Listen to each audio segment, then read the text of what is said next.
কিরে ভাই, ভিডিও নাকি? আসলে বলেন না, আজকে বেশ কিছু অর্ডার ছিল, যে কারণে ঘিগুলো আমি নিজে হাতে প্যাকেজিং করতেছি। আমাদের ফুড ফেরিওয়ালার ঘিটি আমার অফিসে বসেছিলাম, আমার ভাই আসছে ভিডিও করতে। তোমাকে অশেষ ধন্যবাদ। ঢাকাতে আর সিলেটে 12 কেজির মতো আজকে আমাদের ঘি যাচ্ছে। ঘিগুলো আজকে চলে যাবে সিলেট এবং ঢাকাতে। তো আমার প্রিয় বন্ধুরা যারা দেখছেন, তাদের প্রতি আহ্বান, আমাদের সরকারি একটা খুলে না দেখালে ভালো বলা হলো না, আমাদের প্রিমিয়াম সরের ঘি, যে ঘিটি দাম নিয়ে কোনো ইস্যু নাই।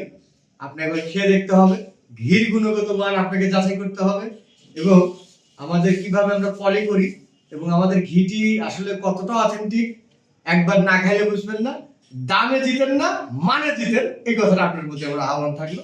বন্ধুরা, আমাদের ঘিগুলো আজকে চলে যাচ্ছে, আমি নিজে হাতে প্যাক করে দিলাম এদেরকে। আমাদের সরের ঘিটি নিয়ে অনেকেই আমাদেরকে কমেন্ট করেন বা প্রশ্ন করেন যে আমাদের ঘিটির এত প্রাইস একটু বেশি আপনাদের কাছে মনে হয়।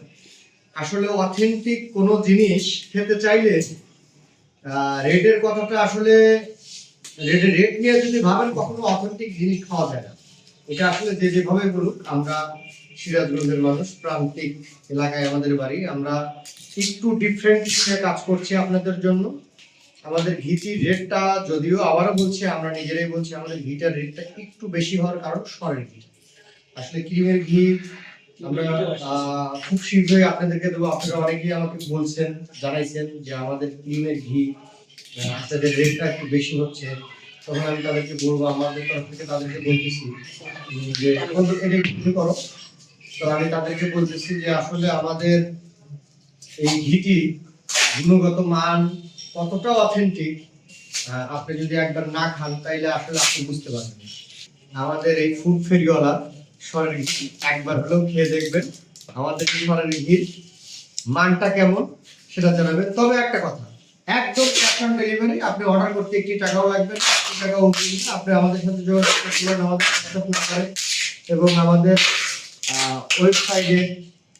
যে আমাদের ঘিটি আপনি খেয়ে দেখে যদি আপনার মনে হয় যে আমাদের ঘিটি অথেন্টিক না, আপনি আমাদেরকে কমপ্লেন করতে দেরি হবে, কিন্তু আপনার টাকা ক্যাশ ব্যাক দিতে দেরি হবে। মানুষ তখনই ডিসকাউন্ট দেয় যেটার মূল্যটা, ডিসকাউন্ট বলতে হলে দাম তো কখনই কম রাখা যায় যখন আসলে উৎপাদন খরচটা কম হয়। আর ভালো জিনিস তৈরি করতে গেলে উৎপাদন খরচটা একটু বেশি হয়।